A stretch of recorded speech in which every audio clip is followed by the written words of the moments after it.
আল্লাহর বিধান আপনাকে আমাকে মানতে হবে। এই জন্য ভাইরা আমার, আপনার আমার একটি কথা যেন ইসলামের মধ্যে ইসলামের জন্য আসে।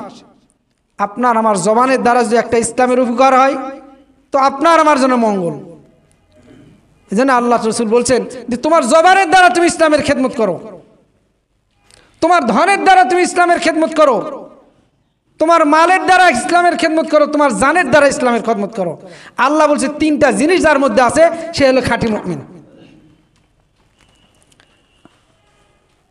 আল্লাহ তাআলা বলছেন যে তিনটা জিনিস মানুষের কাছে সবচাইতে প্রিয় হতে হবে। একটা হলো কি আল্লাহ, 2 নম্বর হলো রসুল, 3 নম্বর হলো জিহাদ।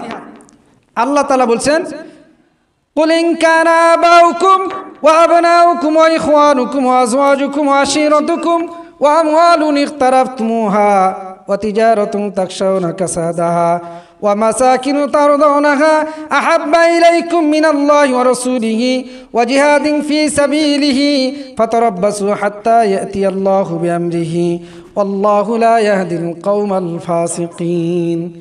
8টা জিনিস। বলেন কয়টা জিনিস? 8টা জিনিস। একটা হলো কি পিতা মাতা, সন্তান সন্ততি, ভাই বোন, স্ত্রী, ধন সম্পদ, বাসস্থান, এই ধরনের 8টা জিনিস মানুষ এগুলোর মধ্যে বেশি মহাব্বত করে। সন্তানকে বেশি মহাব্বত করে, ধন সম্পদ মহাব্বত করে গচ্ছিত রাখে। তো আল্লাহ বলছে এগুলো সব কিছুর চাইতে যদি আমি আল্লাহ তোমার কাছে বেশি প্রিয় না হয়, আমার রসুল যদি তোমার কাছে বেশি প্রিয় না হয়, আমার রাস্তায় জিহাদ যদি তোমার কাছে বেশি প্রিয় না হয়, তাহলে তুমি মুমিন নয়। এই জন্য আপনাকে আমাকে মুমিন হতে হলে 3টা কাজ কমপক্ষে আপনার আমার করতে হবে। আল্লাহকে ভালোবাসতে হবে, আল্লাহর প্রতি বিশ্বাস, রসুলের প্রতি বিশ্বাস, আর জিহাদ ফি সাবিলিল্লাহ। এই কয়টা জিনিস যদি আপনি আমি করি, আল্লাহ বলতেছে উলাইকা হুমুস সাদিকুন, ওরা হলো সত্যবাদী, তাদেরকে আমি আল্লাহ বললাম তারা সত্যবাদী।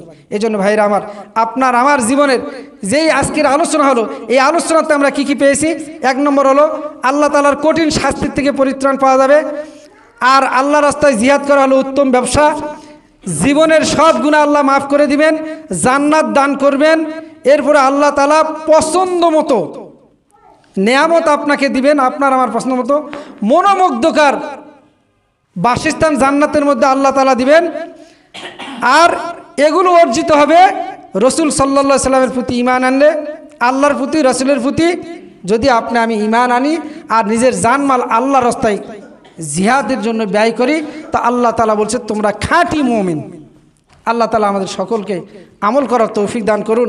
ওয়া আখিরু দাওয়ানা আনিল হামদুলিল্লাহি রাব্বিল